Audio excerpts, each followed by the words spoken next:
Hello student, good morning. Now today I will start solubility. What is solubility? Solubility of a substance is its maximum amount that can be dissolved in a specific amount of solvent. Okay, a specific amount of solvent at a specific temperature. Both are important depending upon the nature of solute and solvent as well as temperature and pressure. कोई भी substance solvent के specific amount में एक specific temperature पे कितना dissolve होता है, that is the solubility. इस तरह से जो सॉल्युबिलिटी होती है वो डिपेंड करती है nature of solute, solvent, temperature and pressure. तो सॉल्युबिलिटी क्या है students? Solubility of a substance is its maximum amount that can be dissolve. वो अधिक से अधिक मात्रा जो सॉल्वेंट के एक स्पेसिफिक अमाउंट में घुल जाए, वो उस एक स्पेसिफिक टेम्परेचर पे उसकी सॉल्युबिलिटी है. ओके, तो ये जो सॉल्युबिलिटी होती है वो कुछ फैक्टर्स पे डिपेंड करती है. Depend upon the nature of solute, solvent as well as temperature and pressure. These are the some factors. Okay, अब हम लोग देखेंगे effect of this factor in solution of a solid और a gas in liquid. Okay,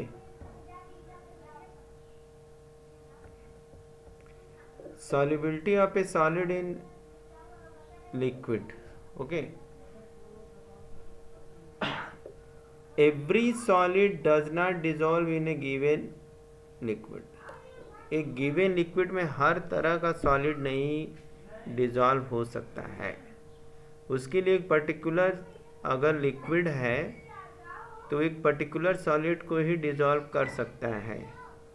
अगर हम sodium chloride की बात करें, sodium chloride, sugar are dissolve in water. Okay, naphthalene, anthracene do not. Okay, तो हमने यहाँ पे क्या देखा कि जो सोडियम क्लोराइड है वह शुगर में वह सोडियम क्लोराइड और शुगर जो है वाटर के अंदर डिसॉल्व हो जाता है, लेकिन नेफ्थलीन और एंथ्रासीन डू नॉट डिसॉल्व, वो नहीं डिसॉल्व होता है. दूसरी तरफ अगर हम देखें तो जो नेफ्थलीन है और एंथ्रासीन है ये आसानी से बेंजीन के अंदर घुल जाते हैं, लेकिन सोडियम क्लोराइड और शुगर डिसॉल्व नहीं होते हैं. अब इससे क्या पता लगता है कि दो तरह के कुछ सॉल्वेंट होते हैं. एक तो पोलर सॉल्वेंट होता है, एक नॉन पोलर सॉल्वेंट होता है. तो यहाँ पे हम देखते हैं कि जो पोलर सॉल्यूट्स होते हैं, polar solutes are dissolve in polar solvent. Non polar solvent solutes are dissolve in non polar solvent. कहने का मतलब क्या है कि डिसॉल्व कोई सॉल्यूट उसी सॉल्वेंट के अंदर होता है जिसका नेचर सेम होता है. If the intermolecular interactions are similar in two और मे say that like dissolve like. तो हमने क्या देखा कि जो लाइक डिसॉल्व लाइक, कहने का मतलब है कि अगर दोनों सॉल्यूट और सॉल्वेंट के नेचर सेम होंगे तभी वो डिसॉल्व होगा, अदरवाइज नहीं होगा.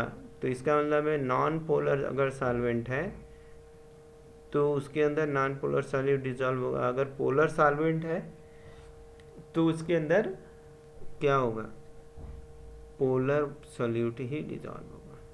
ओके, अब यहाँ पे जब हम सॉल्यूट को ऐड करते हैं तो ऐसा क्या होता है, एक तरह से इंट्रैक्शनल फोर्स क्रिएट होता है. अगर इंट्रैक्शनल फोर्स सिमिलर है तब तो ठीक है, अगर डिफरेंट है तो ठीक नहीं है, तब डिसॉल्व नहीं हो सकता है. Some solute dissolve in it and it concentration increase in solution. This process is known as dissolution. if anything dissolve in any particular solvent, then that is called dissolution. And some solute particle in solution collide with the solute particles and get separated out of the solution. कुछ तो ऐसे होते हैं जो कि कुछ solute particles solution के अंदर कोलाइड होने के बाद सॉल्यूट के रूप में अलग हो जाते हैं, उसको हम क्रिस्टलाइजेशन कहते हैं, क्रिस्टल के फॉर्म में अलग हो जाते हैं। और जब कभी कंडीशन ऐसी आती है कि कभी कभी ऐसा होता है कि दो प्रोसेस एक सेम रेट से चलने लगते हैं, यानी कि डिज़ोल्व हो रहा है, क्रिस्टलाइजेशन हो रहा है, या यह कह सकते हैं कि सॉल्यूट सॉल्वेंट मिल के सोल्यूशन बना रहे हैं, या सोल्यूशन सेपरेट हो रहा है सॉल्वेंट और सॉल्यूट के अंदर। ओके, जब हम इधर के एरो की बात करते हैं, जब इधर के एरो की बात करते हैं, तो यहाँ दो प्रोसेस चल रहा है। तो ये यहाँ पे जब ऐसी कंडीशन होती है कि occur at the same rate, तो यहाँ पे डायनेमिक इक्विलिब्रिया आ जाती है।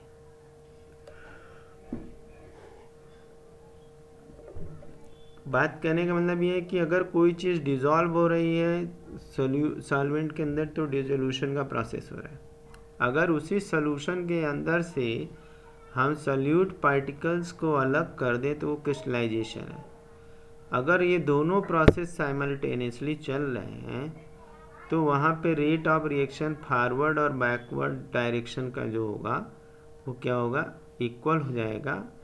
और मगर रिएक्शन फॉरवर्ड डायरेक्शन और बैकवर्ड डायरेक्शन में कंटिन्यू सेम रेट से चलते रहेंगे, तो इस तरह की जो इक्विलिब्रिया डेवलप होती है रिएक्टेंट और प्रोडक्ट के बीच में, तो उसको हम कहते हैं डायनेमिक इक्विलिब्रिया। ओके,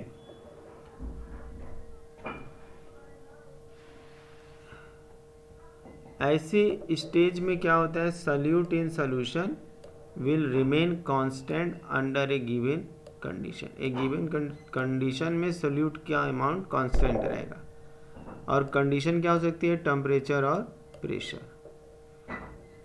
और जब गैस डिसॉल्व होती है लिक्विड सॉल्वेंट के अंदर, तो such a solution in which more solute are dissolve, अगर किसी टेम्परेचर और प्रेशर पे अगर अधिक से अधिक सॉल्यूट मॉलिक्यूल डिसॉल्व हो रहे हैं, तो उसको हम अगर डिसोल्यूशन कंटिन्यू चल रहा है तो अनसैचुरेटेड हो गया, और अगर डिसोल्यूशन रुक गया किसी पॉइंट पे जा कर के सोल्यूशन जो है no more solute can dissolve, तो उसको हम सैचुरेटेड सॉल्यूशन कहते हैं। और अनसैचुरेटेड क्या है कि जिसके अंदर मोर सॉल्यूट हम डिसॉल्व कर सकते हैं। तो इस तरह से कह सकते हैं कि यहाँ पे सॉल्यूशन सैचुरेटेड हो गया डिसोल्यूशन के आधार पे, और अनसैचुरेटेड हो गया। सैचुरेटेड सॉल्यूशन वो होता है जिसके अंदर और अधिक जो है कि सॉल्यूट पार्टिकल डिसॉल्व नहीं कर सकते हैं, और अनसैचुरेटेड सॉल्यूशन वो होता है जिसके अंदर हम जितना अधिक डिसॉल्व करना चाहे वो डिसॉल्व होता जाएगा। ठीक है, अब यहाँ पे भी एक डायनेमिक इक्विलिब्रिया होती है डिसॉल्व और अनडिसॉल्व के बीच में, सैचुरेटेड सॉल्यूशन।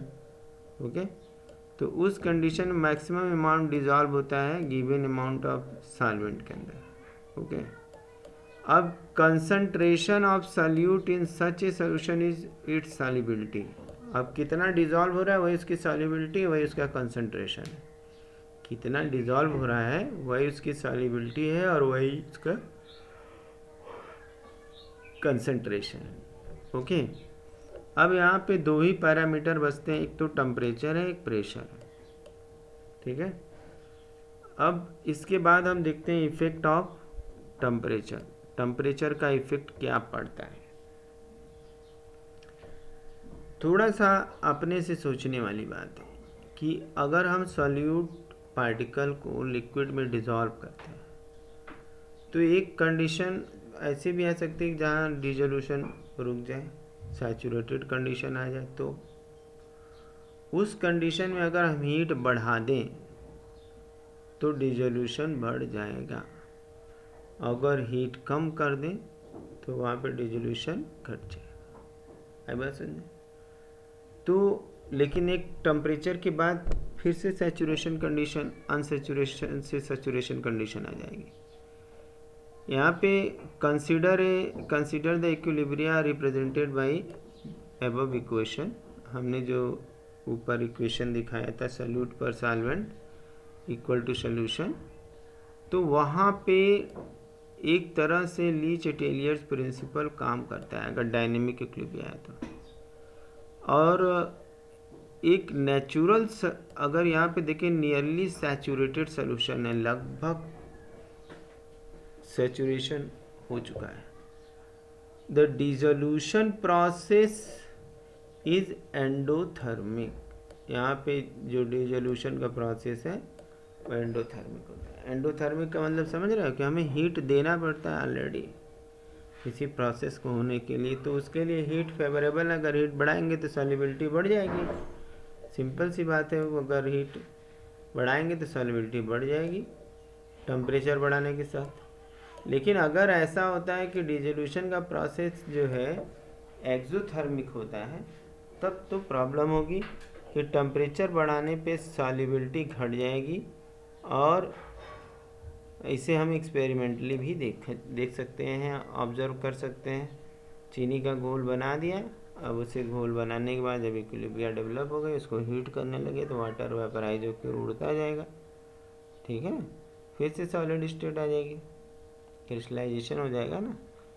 तो इस तरह से अगर एंडोथर्मिक रिएक्शन है, अगर दो चीज़ें आपस में रिएक्शन कर रही हैं एंडोथर्मिक है, तब तो वहाँ हीट फेवरेबल है, टेम्परेचर बढ़ाएंगे सॉल्युबिलिटी बढ़ेगी। लेकिन एक्सोथर्मिक प्रोसेस है तो सॉल्युबिलिटी वहाँ पे कम होती जाएगी जो है कि टेम्परेचर बढ़ाने पे। ओके, नेक्स्ट हमारा है इफेक्ट प्रेशर। प्रेशर क्या होता है? अगर प्रेशर बढ़ाएंगे तो मॉलिक्यूल क्या आएंगे, पास पास आएंगे, और पास पास आएंगे तो क्या हो सकता है कि डिजॉल्व भी हो सकते हैं। डिजॉल्व क्या हो सकते हैं? तो यहाँ पे प्रेशर का उतना, अगर हम सॉलिड की बात करते हैं, सॉलिड प्लस लिक्विड की बात करते हैं, तो प्रेशर का उतना इफेक्ट नहीं पड़ता है उसमें। लेकिन अगर वही लिक्विड स्टेट हो, गैस लिक्विड स्टेट हो, तो वहाँ पे इफेक्ट पड़ता है। Pressure does not have any significant effect on the solubility of solid in liquid. Okay, it is so because solid and liquid are highly incompressible and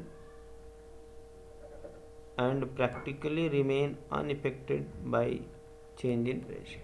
कहने का मतलब कंडीशन के ऊपर डिपेंड करता है। जहाँ पे कंप्रेसिबिलिटी कहीं कहीं बढ़ाते हैं तो सॉल्युबिलिटी बढ़ती है, लेकिन अगर हम केवल पर्टिकुलर सॉलिड और लिक्विड की बात कर रहे हैं तो वहाँ प्रेशर का इफेक्ट नहीं होगा। नेक्स्ट हमारा है solubility of gas in liquid. Solubility of gas in liquid, अब जैसे कि oxygen dissolve in water, oxygen dissolve only A small extent in water. It is the dissolved oxygen when sustains all aquatic life। Okay, ये जो oxygen होती है वो dissolve oxygen होती है जिसपे कि पूरे जीव जंतु जो एक्वेटिक लाइफ है चलती है। Hydrogen chloride gas is highly soluble in water। Solubility of gas in liquid is affected by pressure and temperature। Okay, तो यहाँ पे हम देखते हैं कि गैस की सॉल्युबिलिटी बढ़ती है जितना हम प्रेशर बढ़ाते हैं। Solubility of gas increases with increasing pressure. For the solution of given in a solvent consider a system is known as, okay, the lower part of the solution and upper part of the gaseous system at the pressure P and temperature T। Okay, यहाँ पे देखते हैं this one. Next, ये मान लेते हैं कि system dynamic equilibria में है, तो ऐसे कंडीशन में जो रेट ऑफ रिएक्शन होगा under this condition, rate of gaseous particle entering in and leaving the solution phase is same। कहने का क्या मतलब है कि जो ऐसा मान लेते कोई सिस्टम डायनेमिक है, उसमें जो rate of gaseous particle entering कर रहे हैं, जो लीव कर रहे हैं, अगर दोनों बराबर है तो डायनेमिक इक्विलिब्रियम वहाँ भी है।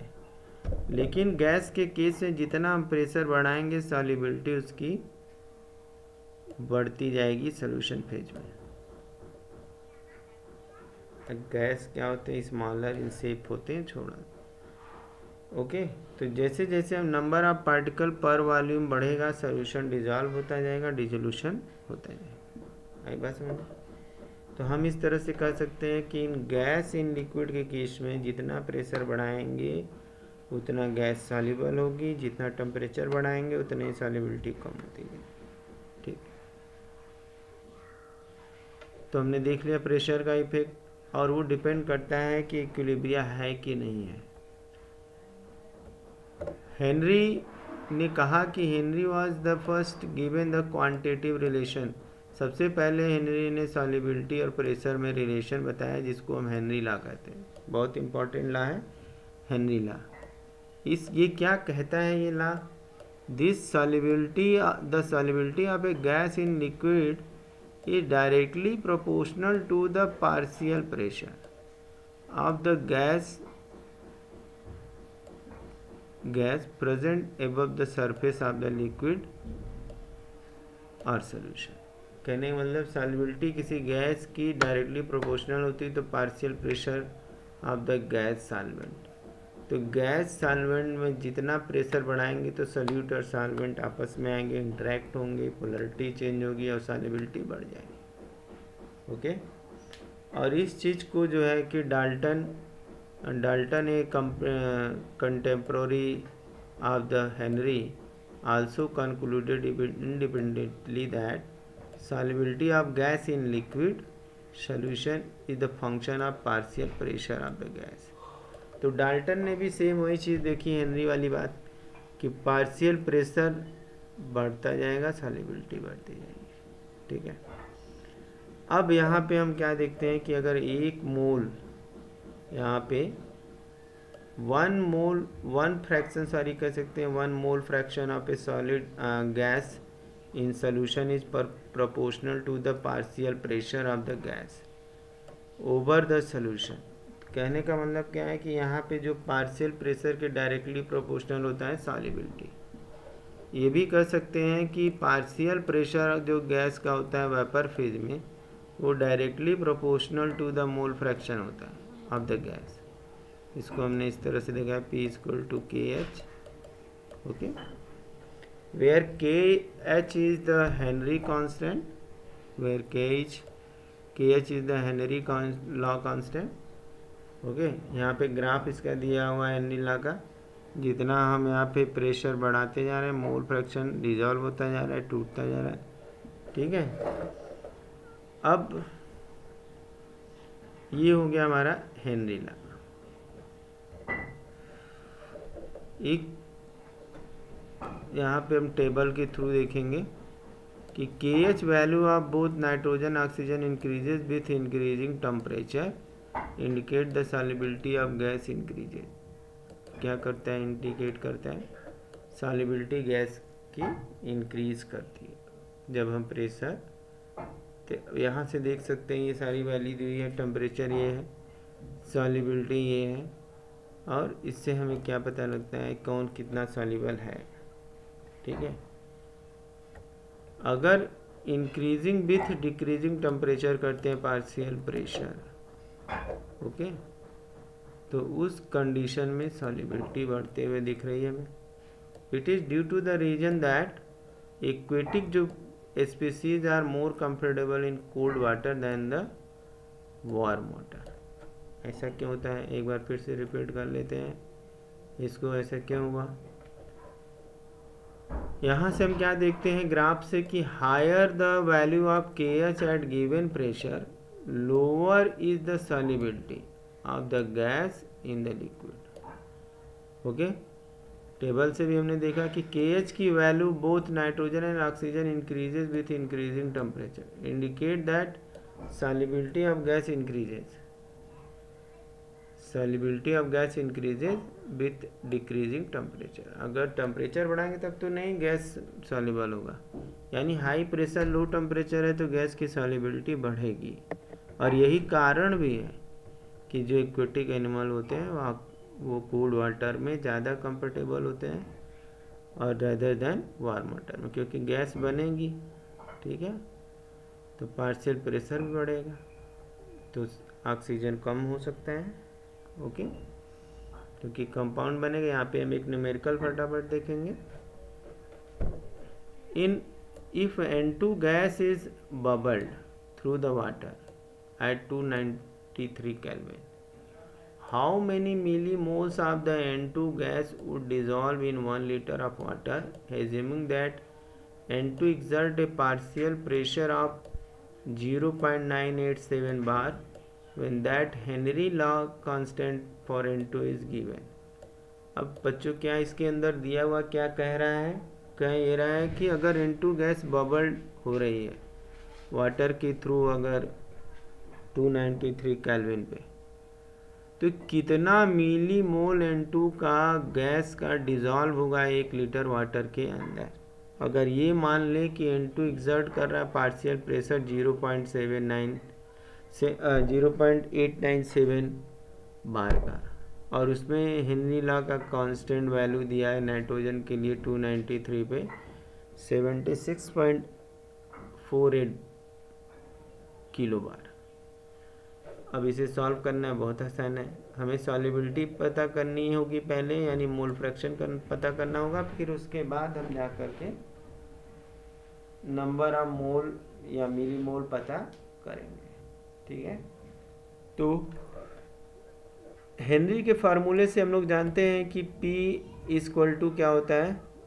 हेनरी का फार्मूला जो है वो क्या कहता है, P equal to KH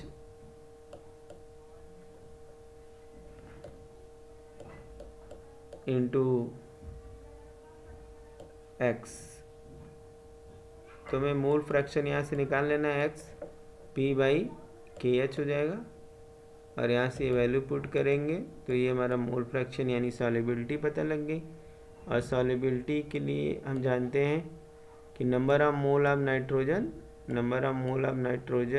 and number of mole of water. तो यहाँ से वैल्यू पुट कर देंगे, यहाँ से n की वैल्यू आ जाएगी, और जब n की वैल्यू आएगी तो क्या पता लगेगा, ये वैल्यू कितनी है 7.16 इंटू 10⁻⁻⁴। अब इसको ये सारे वैल्यू दिया हुआ है, मिली मोल सारा हमने कन्वर्ट कर लिया। अब यहाँ से वैल्यू पुट करेंगे तो यहाँ वैल्यू क्या आएगी, यहाँ से वैल्यू आएगी 0.76 मिली मोल। ओके, इस क्वेश्चन को एक बार फिर से देख लेते हैं कि हमें कितना डिज़ोल्व होगा नाइट्रोजन गैस वाटर के अंदर 298 केल्विन टेम्परेचर पे, और 1 लीटर वाटर है, जबकि ये मान लेते हैं कि नाइट्रोजन प्रेशर जो एक्सर्ट कर रहा है वो 0.987 बार है।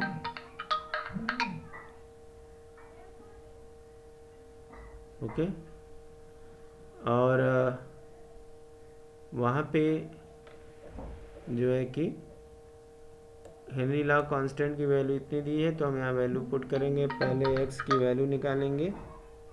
ओके, हम यहाँ पे x की वैल्यू निकाल लेंगे। x की वैल्यू निकालने के बाद P/KH हो जाएगा 0.987 बार, और यहाँ 76 पॉइंट यहाँ पे जो है 76.48 किलो बार है, तो इसको हमने बार में कन्वर्ट कर दिया, 76,480 बार हो गया। यहाँ से वैल्यू निकाल लिया हमने मोल फ्रैक्शन की, और 1 लीटर में ये जो इतना 55.5 मोल होता है वाटर का, तो यहाँ से ये वैल्यू उठा करके हमने यहाँ पे रख दिया। ये नाइट्रोजन का मोल फ्रैक्शन बता रहा है नंबर ऑफ मोल। अब इस वैल्यू को इसके साथ मल्टीप्लाई कर देंगे, ठीक है। तो मल्टीप्लाई करने पे जो आएगा वही होगा, मिली मोल हो जाएगा यहाँ पे। तो इसके बाद हम मिली मोल में अगर इसको निकालना है, अगर मिली मोल में करना है तो इतनी वैल्यू आ जाएगी, ठीक है। इसी को अगर मिली मोल में कन्वर्ट करना, हमारा आंसर मोल में आया है। मोल को मिली मोल में कन्वर्ट करने के लिए 1000 मिली मोल से मल्टीप्लाई कर देंगे 1 मिली मोल, तो यहाँ से 0.716 मोल हो जाएगा। एक ये क्वेश्चन हो गया, इसको अब नोट कर सकते हैं आप लोग। नेक्स्ट अब हम आते हैं, क्या एप्लीकेशन है। एप्लीकेशंस बहुत सारे हैं इंडस्ट्रीज़ में। हम कुछ यहाँ पे बायोलॉजिकल फिनोमेना को भी डिफाइन करते हैं, जैसे कि to increase the solubility of carbon dioxide in soft drink and soda water, bottle is sealed under the high pressure. High pressure पे जब हम सॉफ्ट ड्रिंक और सोडा वाटर लेते हैं, इसमें कार्बन डाइऑक्साइड की सॉल्युबिलिटी बढ़ाने के लिए प्रेशर बढ़ा देते हैं तो सॉल्युबल हो जाती है। और जब हम ओपन करते हैं तो क्या होता है, वो प्रेशर रिड्यूस हो जाता है। स्कूबा डाइवर्स जो होते हैं must cope with the high concentration of dissolve gases while breathing air at high pressure under water. Increased pressure increase the solubility of atmospheric gases in blood. When drivers come towards surface, pressure gradually decreases. Okay? कहने का मतलब यहाँ पे क्या है कि जब हम कोई भी स्कूबा डाइवर्स होता है, जब नीचे की ओर जाता है तो वहाँ पे सांस लेने में हाई प्रेशर पे वाटर के अंदर बहुत प्रॉब्लम होती है, क्योंकि जो हाई प्रेशर है अंडर वाटर तो वहाँ high concentration of dissolve gases है। अब इंक्रीज प्रेशर के कारण जो एटमॉस्फेरिक गैसेज होती हैं वो सॉल्युबल होती जाती हैं ब्लड के अंदर भी, तो और जब सरफेस के ऊपर आते तो ग्रेजुअली कम हो जाती हैं। अब रिलीज ऑफ गैस जो होती है बॉडी के अंदर से, ब्लड के अंदर से जो रिलीज ऑफ गैस होती है वहाँ वो बबल के फॉर्म में निकलने लगती हैं और कैपिलरी को ब्लॉक कर देती हैं, और इससे क्या होता है, एक मेडिकल कंडीशन आ जाती है बेंट, ठीक है। अगर जैसे अंदर गए तो वहाँ पे गैसेस डिजॉल्व हो रही हैं बॉडी के अंदर, ब्लड के अंदर, और जैसे ही सरफेस पे आते हैं वहाँ ग्रेजुअली डिक्रीज होने लगती है, तो गैस के बबल बनने लगते हैं ब्लड के अंदर, जैसे नाइट्रोजन गैस के बबल बनने लगते हैं, और वो बबल जा कर के कैपिलरी को ब्लॉक कर देते हैं, जिससे बॉडी बेंड कर जाती है, मतलब अकड़न हो जाती है, डेथ हो जाती है, बहुत पेन होता है उस समय। तो इसलिए जो है कि चूँकि गैस डिज़ोल्व ना हो, उसको अवॉइड करने के लिए और टॉक्सिक इफ़ेक्ट को, वहाँ पे हाई कंसंट्रेशन पे नाइट्रोजन का टॉक्सिक इफेक्ट भी ब्लड के अंदर बढ़ जाता है, तो इसको कम करने के लिए यहाँ पे हीलियम भी मिला दिया जाता है, डाइल्यूटेड विथ हीलियम। हीलियम को डाल देने से अब सॉल्युबिलिटी थोड़ी कम हो जाएगी। ओके, हाई लैटिट्यूड पे जाते हैं तो पार्शियल प्रेशर ऑक्सीजन का कम होता जाता है ग्राउंड लेवल से, तो उस कंडीशन में this lead to low concentration, blood के अंदर ऑक्सीजन की कमी जाती है, और जो टिश्यू ऑफ ब्लड होता है, tissues of people living in the high concentration, अरे हाई एल्टीट्यूड पे होते हैं, जो क्लाइंबर होते हैं, उनके अंदर ऑक्सीजन की कमी हो जाती है, तो उस कंडीशन में वीक हो जाते हैं, मसल्स वीक होती हैं, अनेबल टू थिंक, सोच नहीं पाते हैं, सिम्टम्स जो होता है इसको एनोक्सिया कहते हैं। तो अगर जितना हम एल्टीट्यूड पे जाते हैं तो ऑक्सीजन, डिजॉल्व ऑक्सीजन जो बॉडी के अंदर कम होती जाती है, कंसंट्रेशन कम होता जाता है, तो जिसका इफ़ेक्ट हमारे ब्रेन पे पड़ता है और हम अच्छे से सोच नहीं पाते हैं, कमजोरी महसूस करते हैं, तो इसको हम एनोक्सिया कहते हैं, ठीक है। और नेक्स्ट, तो इस तरह से हमने ये प्रेशर का इफ़ेक्ट देख लिया, और टेम्परेचर का इफ़ेक्ट तो हमने देखा ही कि अगर इक्विलिब्रियम कंडीशन आ गई है तो वहाँ ली-चैटेरियर्स प्रिंसिपल काम करेगा। Solubility of gas in liquid decreases with rising temperature, simple सी बात है, गैस है तो हीट करेंगे तो भागने लगेगी, when dissolved in gas molecule are present in liquid phase, and the process of dissolution can be considered similar to the condensation. अगर कहीं एक जगह कंडेंसेशन और डिसोल्यूशन को हम एक प्रोसेस मान सकते हैं, ठीक है। अब यहाँ पे हम इसी में पढ़े थे कि डायनेमिक इक्विलिब्रियम आ जाती है, सॉल्यूट सॉल्वेंट को मिलाते हैं, सॉल्यूशन बनता है। तो अब अगर एक्सोथर्मिक, ये प्रोसेस हमारा क्या एक्सोथर्मिक है, अगर डिसोल्यूशन क्या एक्सोथर्मिक है, तो टेम्परेचर बढ़ाने पे सॉल्युबिलिटी घट जाएगी, ये क्लियर हो गया। तो आज हमने ये हेनरी लॉ और उसके इफेक्ट और टेम्परेचर प्रेशर का इफेक्ट देख लिया और हेनरी लॉ का एप्लीकेशन देख लिया।